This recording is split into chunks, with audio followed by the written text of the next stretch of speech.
is. Here it is. It's almost like Christmas morning. Maybe better. I don't know. We'll find out. But obviously, sitting on my doorstep was the Billy Reid box. Much anticipated. So why don't we take a look together at what's in the box. And it comes at a really good time, too. Alright, so not a ton of pomp and circumstance. We've got obviously a plastic bag here, but that's not really what we're interested in. That is what we're interested in. Here is the Billy Reid SkyFall Coat. Really made by you. You know, a lot of people have been giving credit. I do want to give Graham Hurd a lot of credit for Billy Reid. I know this was a passion project of his, and a bunch of people online and some really good detectives to find out the original coat. But in reality, it was the cry from all of you that had this coat created, or recreated as we should say. This is actually the first one off the line, and we're going to show you some close-up details of this. Feels good, by the way. But this one is actually signed by Billy Reid, the designer. I think you know, we made a request for him to do that, but from what Graham said, he was happy to do that, especially off the line. And why don't we do some fit pics? So this is, and you can tell I'm wearing a jumper and a shirt and everything like that, and gray pants. I'm trying to replicate the Shanghai pic as much as possible, but this is a medium. So I am a size 40, 41 on a really good workout day, and 32 and a half waist. So just to give you an idea, and this fits perfectly. I mean, absolutely perfectly. It's I've got room in the chest, quite frankly. I can put a scarf in here. It's not binding at all, and you can see it's not pinching anywhere. If I put my hands in the pocket, it's got a really good taper, as a matter of fact.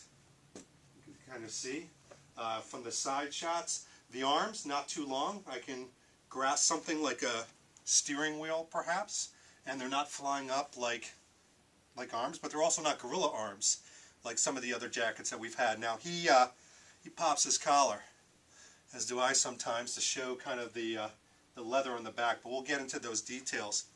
All in all, I would say this is an incredible fit. The wool feels perfect. It's a deep navy, and the reason I want to say it's a deep navy is sometimes to the eye it can appear almost black, but you can see a blue hue to it, if you will. It photographs bluish, just like deep navy tuxedos do. But I'm extremely happy. The thing is, though, let's get some detailed shots. Just, I don't know. I mean, I wanted to try this out really in the weather. As I look outside, I just don't know if Pennsylvania is the right place for this. But maybe there's better trading grounds for something like this.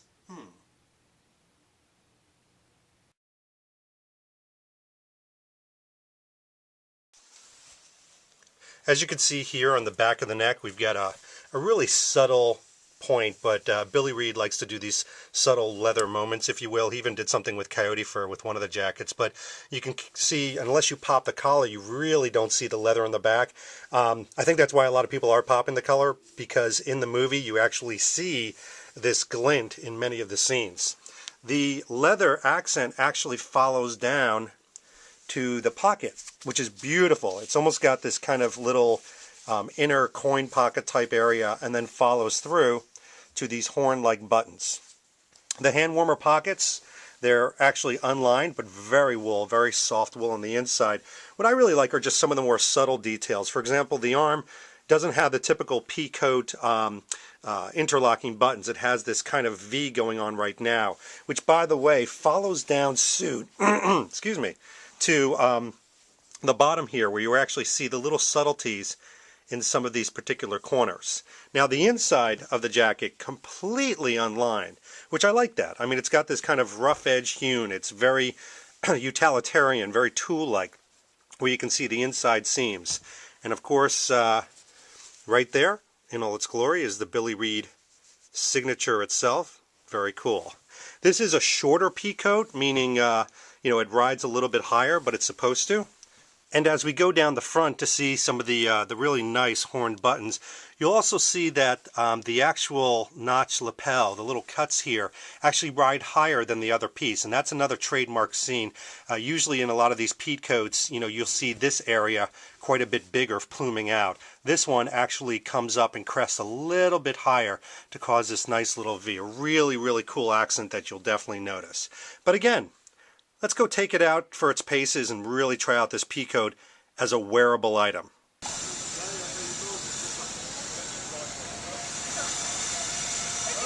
David Zaritsky for the Bond Experience, and as you can tell from the Tower Bridge in the background, we're in London, and as promised, didn't feel right in Bucks County, Pennsylvania to test out the Billy Reid jacket. No, this deserves a real test, the London weather. It's been drizzly, it's been cold. Let's see how this thing holds up. I mean, in reality, you can tell it's a fashionable jacket. You can see it in the Shanghai scenes. You can see Daniel Craig wearing it on the streets. But I mean, a real Peacoat, a real wool Peacoat should be buttoned at the button. Because we're fashion mavens, we do it like this. But let's see how it holds up under the rigors of getting wet and staying warm. We're going to try it right here in London. This is the Bond Experience.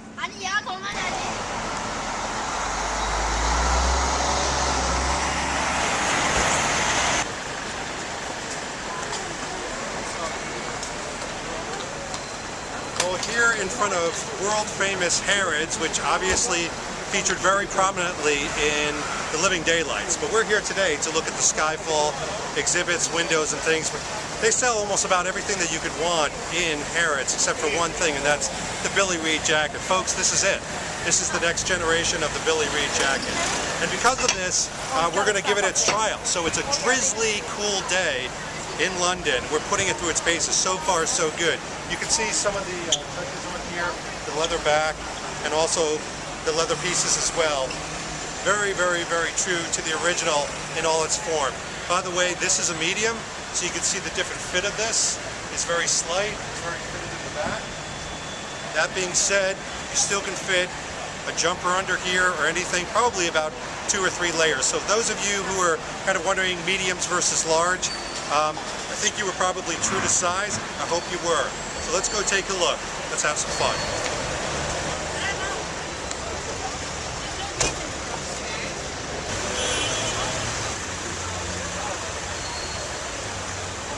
Oh, you can go ahead.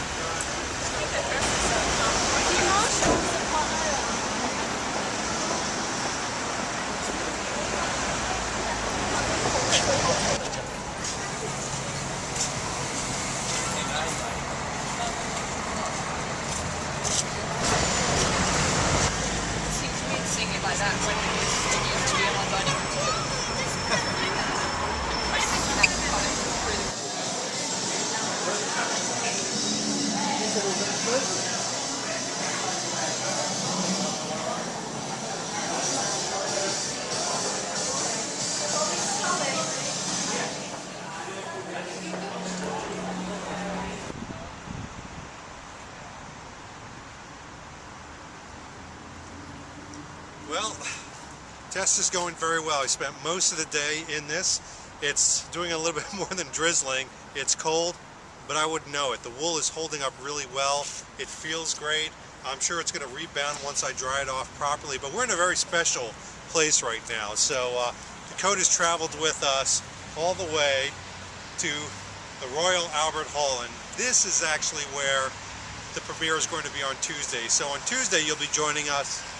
Of course, we'll be in black tie and not a Billy Reid coat, but we're really looking forward to it. We're going to explore, but I think it's going to look a little different on Tuesday. We'll take a look.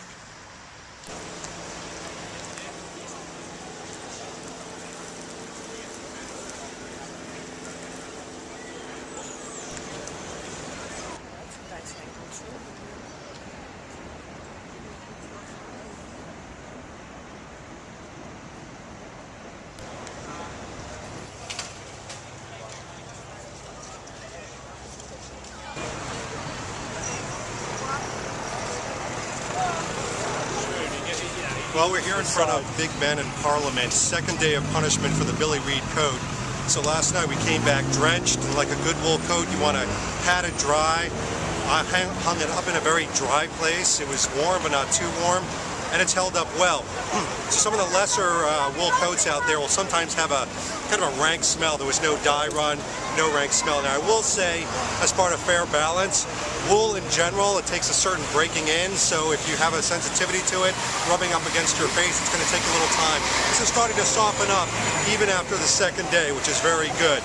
But this is a heavier weight wool. I'm finding it's about the low 50s, mid 50s. It's good, it's not too warm.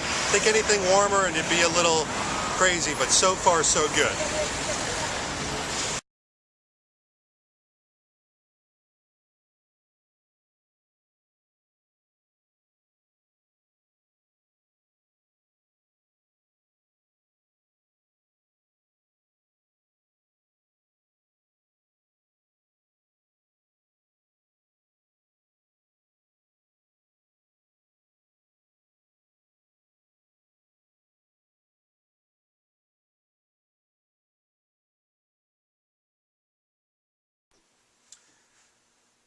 Well, we're back successfully from England. A lot of videos around that coming soon, and the jacket held up really well. Extremely happy with it. Lots of compliments. Lots of people actually recognizing it, not just fans, which was really cool. I don't know. If you've been able to get one of these, I think it's going to be an heirloom piece. It's one of those jackets and scenes in Skyfall that you really remember. It's without giving too much away, as a spoiler alert, it's almost like a Blade Runner type scene, but still very Bond at the same time. And I've always been a fond advocate of peacoats, always looking to renew my peacoat, and this was a great way to do it because it's Bond related. Anyway, this has been David Zaritsky for the Bond Experience. We'll see you very soon.